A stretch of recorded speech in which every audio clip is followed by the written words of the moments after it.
Welcome back, One Bills Live from training camp. John Murphy, T. Castor, and the special guest, a familiar face for Bills fans. He was the Buffalo Bills 6th-round draft pick in 2010, 4 years here, 3 years with the Steelers, wrapped it up last year with Arizona. Linebacker Arthur Moats. Don't cross the Moats. Everybody remembers that. Everybody remembers that. Always good to be back, man. Definitely good to see you. Good to see and you. to be sitting next to a legend. Oh, yeah. Man, always a good You're time, the one baby. with the legends on your T-shirt. Well, that's the only reason they let me in here, man. That's right. I don't have my official One Bills Live OBL. credentials in the T-shirt, We'll fix you that. know? We'll get you Want some. to hear a funny story? Steve and I drive down here every day. He jumped in my car today. I'm driving down. We had the exact same shirt on. Oh, And we're like, we can't. twins. Oh, listen, we have like 50 different varieties, and Yeah. what are the odds that we wear Yeah, I the got same the one on the same same one. day? We did today. So I That's changed. funny, man. I'm the team guy. I changed. I see. Hey, you're up here with the legends, right? They brought Yes. you up to meet with some fans over the next Absolutely. couple of days here. Well, how's Yeah. that been going for you? Man, it's been good. It feels good to be back again. My first time coming back since playing here was at the draft party, which was a blast. But now being able to come out here and interact with the fans in a training camp setting, actually seeing football being played right now, it's a ton of excitement, man. I'm just glad to be here. What are your favorite memories of being here in training camp, and maybe even in Pittsburgh and Arizona? You've been through a bunch of them. Yeah. What are some of your fondest memories? Well, now, see, that's funny you asked me about my favorite memories when it comes to training camp. You as a player know. There ain't Training many. camp sucks. They're few and far between. I was like, fun memories. What? But Murph doesn't get that. I It's like like training he camp. thinks training camp is popsicles all and ice nice. cream for him. It sounds like my wife and kids. They're like, oh, training camp. I'm like, no, it's training camp. That's exactly right. But for me, man, especially here at St. John Fisher, first off, the food is amazing here. I always remember that stuff. But, man, some of the good memories we had are just the times in the locker room. Right. Man, I think about this would have been my third year here. The big thing was the dunk cam, right? You hold up a fake goal behind somebody and somebody dunks on someone. I remember, I think it was Fred Jackson. He dunked on Doug Marrone at the time, and it was like a big deal. And for us, man, we just laughed it up and had a blast with that. So those are some of the things that I think about, man, in terms of my most fondest memories in the training camp setting, in particular here in Buffalo. I tried to introduce Steve to the executive chef here the other day. I told him that's the most important guy in camp. Hey, right no here, question, right? man. He's unbelievable. Listen, I've had some of the meals. You're right. The menu here is great. Phenomenal. The food's great. The acts. It's just great. I mean, that's one of the things that has evolved over the years as well. Once they start putting sports science into it, and they say, well, if you're going to put money behind it, the first thing you need to do is give them some good fuel. Absolutely, because man. you're burning it up. Absolutely. I tell people it's like a blast furnace. You Yeah. cannot eat enough during training camp. Oh, no question. Like, whatever you're typically used to eating, you're going to have to double it when it gets to camp, just because the amount of energy you expend when you're out there on that field. I mean, you think about the heat, the pads, the pushing and pulling is totally different than the training that you've been doing prior to this moment. Yeah, you spend all your time, and you can laugh. You get tired of chewing. Yeah. I will laugh at that. You gotta eat. You gotta keep eating, and you're still starving too. Oh, no question. I'm about to say, it's not like you're eating and you're, I'm full, I'm fat. Like, no. You It's the literally opposite. You're like, I'm get starving. tired of eating. Yeah. You really do. There's absolutely no one in our audience who has had that sensation before. No one identifies But with that. you can imagine how many calories guys are burning up out there. They're trying to maintain weight. They're also working. They're lifting off. Now this is back in the day where you had two-a-days every so often. When I was playing and stuff, it was accentuated. But even now, they're practicing here. Then they'll go in and lift. Oh, yeah. They're doing. It's not like they go in and get off their feet. Not at all, man. So it's always an issue. Now, one of the other things too I want to ask you about. The meeting times and stuff, and a lot of people get the wrong idea. They say, hey, guys got to get in their playbooks. Explain to them how much time in a classroom setting you spend as a pro football player at training camp. Countless hours. Like, this is the thing. So you think about this, right? You have your morning meetings potentially, or in this structure, because they have practice in the morning time, Right. you'll have meetings usually right after you eat lunch. You get a hour, 2 hour break after lunch. But then after that, you're going to come right back and get in meetings later on that night, and that's going to usually carry up until 9 o'clock. Yeah. And then from there, you have, a 2-hour window. You have an 11 o'clock curfew typically. I'm not sure the exact times here, but typically it's 11 o'clock. Hours, right. yeah. So after that, you're like, man, okay, do I step even more hours? Because you still got to account for detoxing a little bit, right? Taking time away. And whether you're talking to your family, your kids, whatever it may be. You got to touch base with your friends and family. You have to check out every once in a while. And then after that, you got to go to sleep because you got to turn around and do it again in the morning. So you spend a ton of time in that classroom, a ton of time in that playbook already. So any of the extra stuff, it's just like, man, you need a break sometimes. Yeah, and it's breakfast, lunch, dinner, and then after meetings, night snack. Yeah. And then definitely have a snack. And then, you kind of bond with your teammates. You have conversations about stuff other than football. Absolutely. If you can find something to talk about. And you're right. It's the mental break that you take that's as important as a nap in the afternoon. Well, and it's funny that you talk about the bonding aspect, right? Because that always is overlooked, I feel like, when you come to training camp. And that's what I love in particular about here, the fact that you're away from your hometown, you're away from your family, you're in the dorms. Because now it almost forces you to have to bond with your teammates, and then you form that brotherhood. Right. And then from there, that helps and carries over into the field, because now, you know, you're going to play a lot harder. Right. I'm going to play a lot harder for you. You're going to play a lot harder for me, because we have a personal relationship. Right. And I think that's what separates these type of teams versus the ones who stay in wherever their respective city is. It's just different. They don't have that same type of closeness. With former Bills linebacker Arthur Moats, a visitor at camp here today with the Bills Legends community. Your time here, you played for two different coaches, right? Yes. Chan Gailey and Marone. Doug Marone, yep. And now you see Sean McDermott's camp. Can you make any observations of how camp is different now with McDermott than it was under those two? Well, first off, let's talk about the energy out here.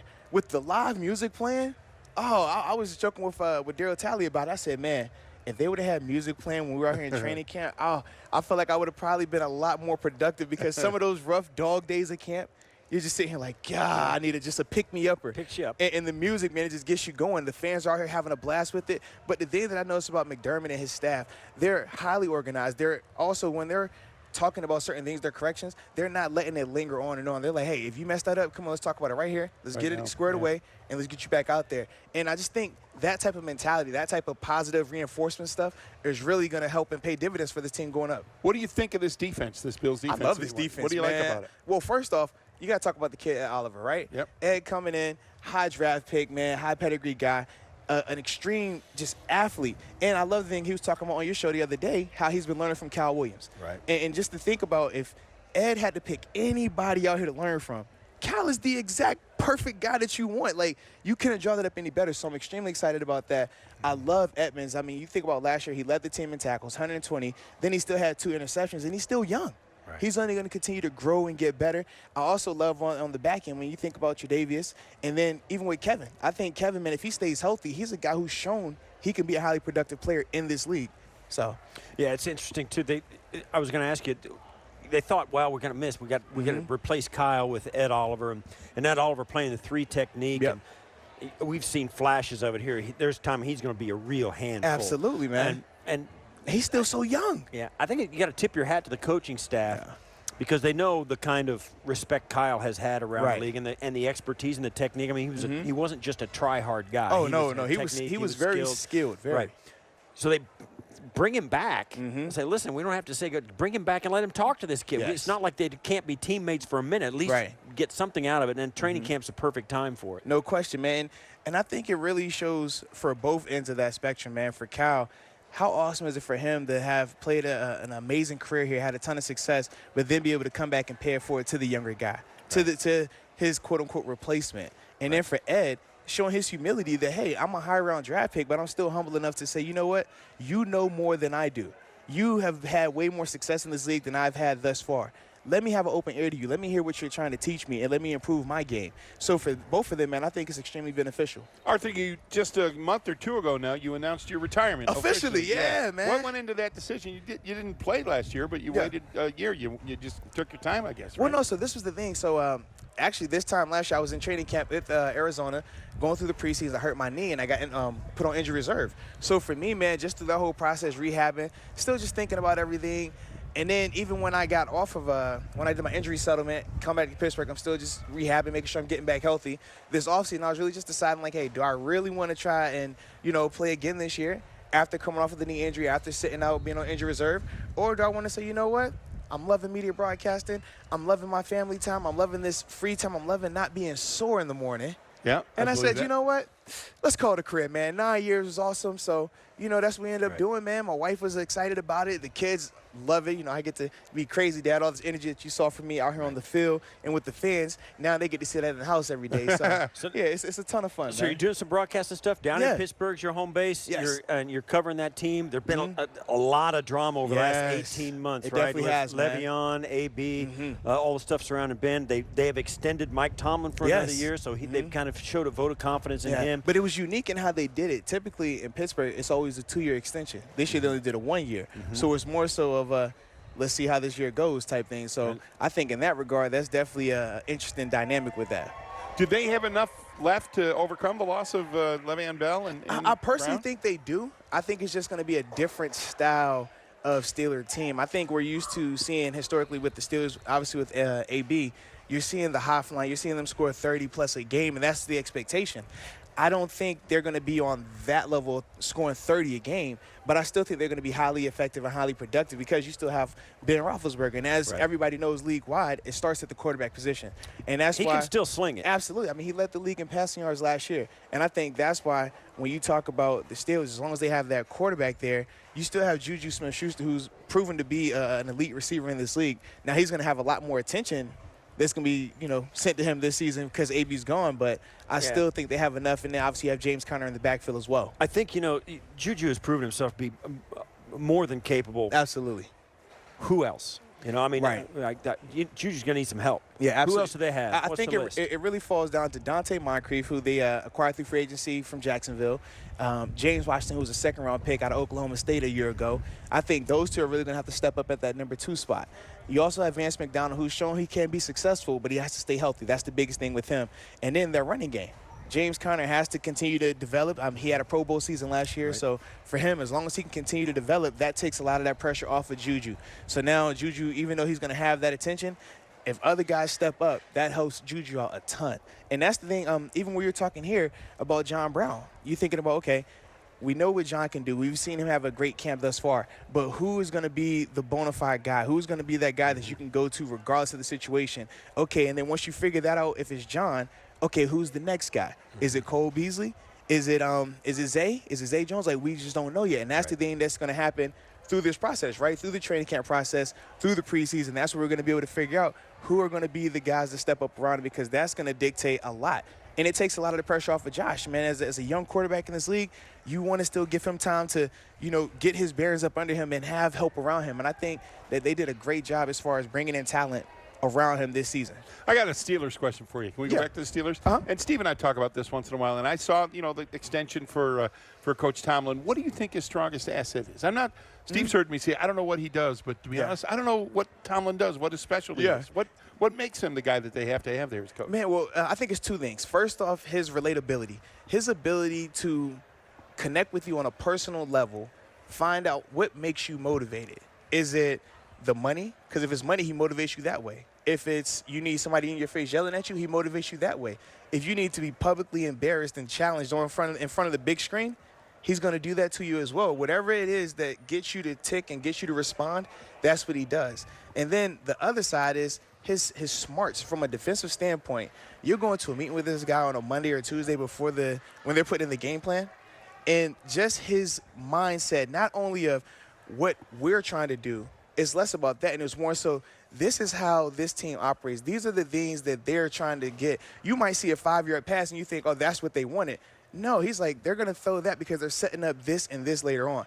And just the way he thinks in that regard and how he formulates his game plans from a defensive standpoint in particular, I think that's what makes him so unique. The AFC North is getting competitive. I mean, everybody loves the Browns. They're the all-season darlings, man, So it'll be interesting to see how they play out this year. Everybody's been loving the moves that they've made. Obviously, bringing in Odell Beckham Jr., that's a huge acquisition from a free agency standpoint.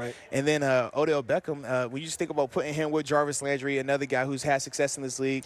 Everyone's hyped about Baker Mayfield. I'm excited to see how he does in year 2 because, as everybody knows, at the quarterback position in particular, you can get away with a lot of things year 1 because it's not that much film on you.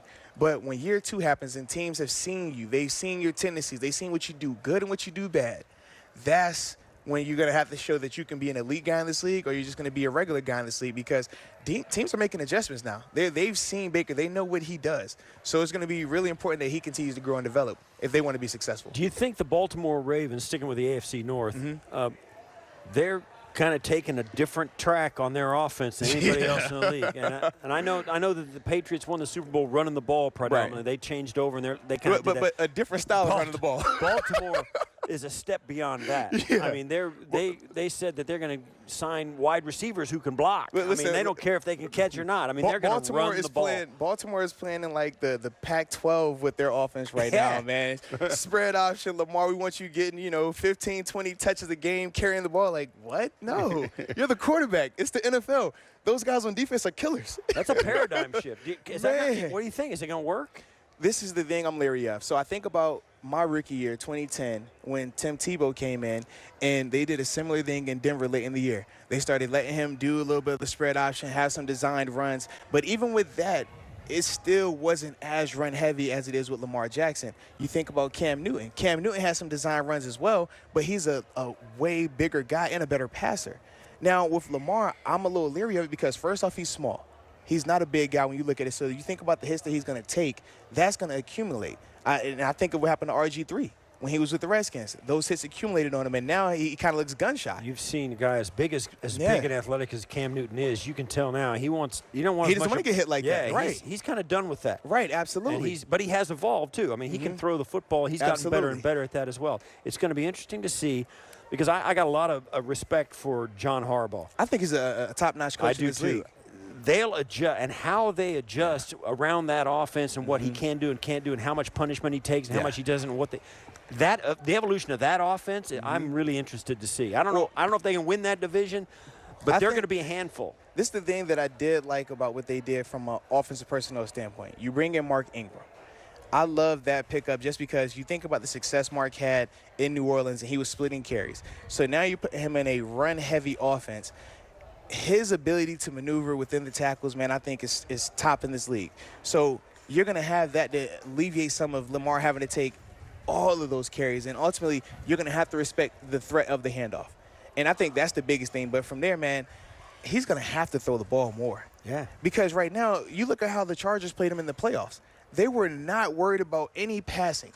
They were going to pack that box and make his arm beat him. And until he shows that he can throw, that's going to be how teams attack him right now. That's right. Arthur, it's great to have you here, and it was great to have you at in Orchard Park for the draft. And I got an idea for your next visit.